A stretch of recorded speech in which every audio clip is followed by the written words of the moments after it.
Hello friends, I just wanted to talk a little bit about this wonderful new obsession that I've been taking part in. So we're going to go ahead and switch to first person view. All right, so now we're in first person mode. So what I want to talk about is what I've been doing with all these fig trees. So you can see 1, 2, 3, 4, 5 that I got planted in the ground, plus actually we've got a bonus 6 right here and 7.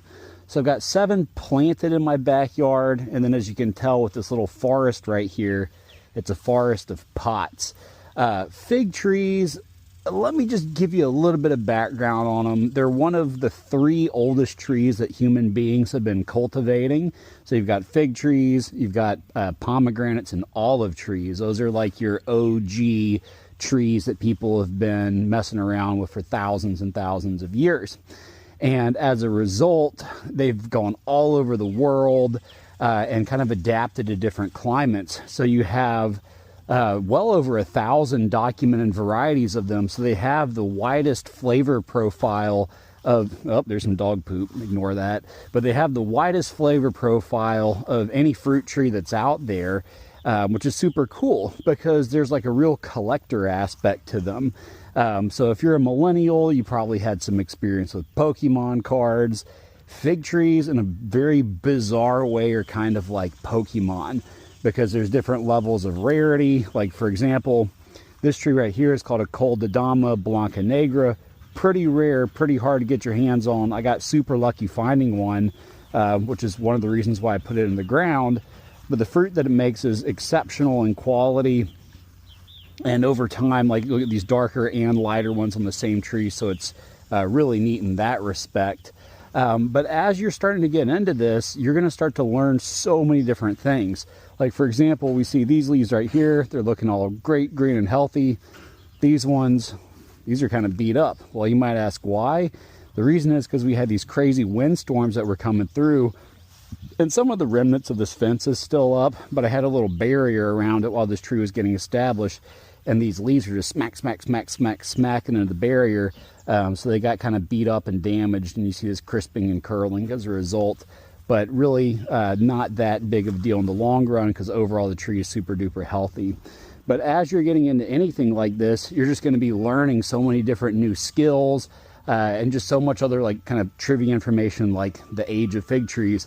I had no idea how to do irrigation before, but now I'm confident in setting up irrigation systems. I can tell you what a zone controller is. I can tell you what a PSI regulator is and why it's important. And then how to set up all these little drip emitters. Like, it's just such a neat hobby to get into. We can see we've got figs that are growing on this tree.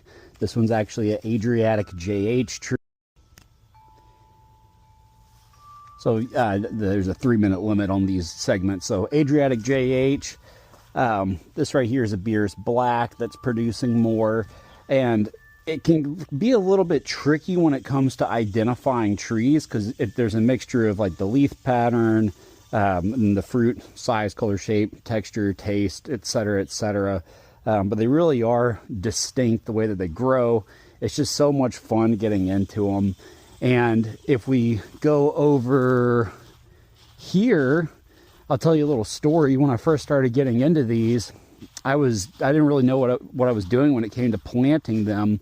And I had this thing called pot and ground effect. So you have this clay soil out here where I'm at in Texas, and that heavy clay can really get hard and compacted.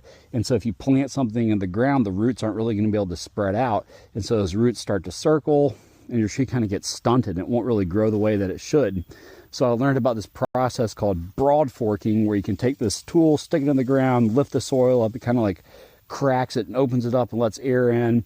Then you're putting in compost and mulch to really increase the microbial activity, which flocculates the soil and allows for more air penetration, so you have more aerobic microbes, and that keeps it from compacting.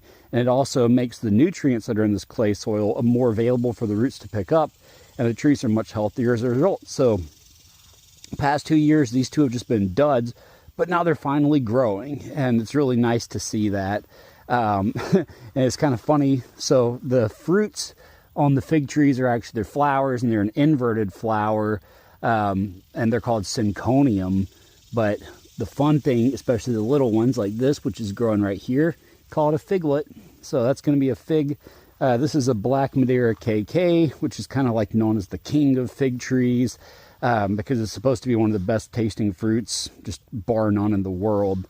But anyway, I just wanted to give you guys a little talk and update about some of the reasons why I'm so passionate about these trees, and why, if you've ever been considering getting a new hobby, like getting a fig tree is so much fun. It's a hobby that teaches you and rewards you all at the same time, because there's always something new that you're figuring out. Like, for example, if we look at this little tree right here in the pot, this was my first ever propagation. I did a technique called ground layering, and so this tree is actually a genetic clone of that tree right there.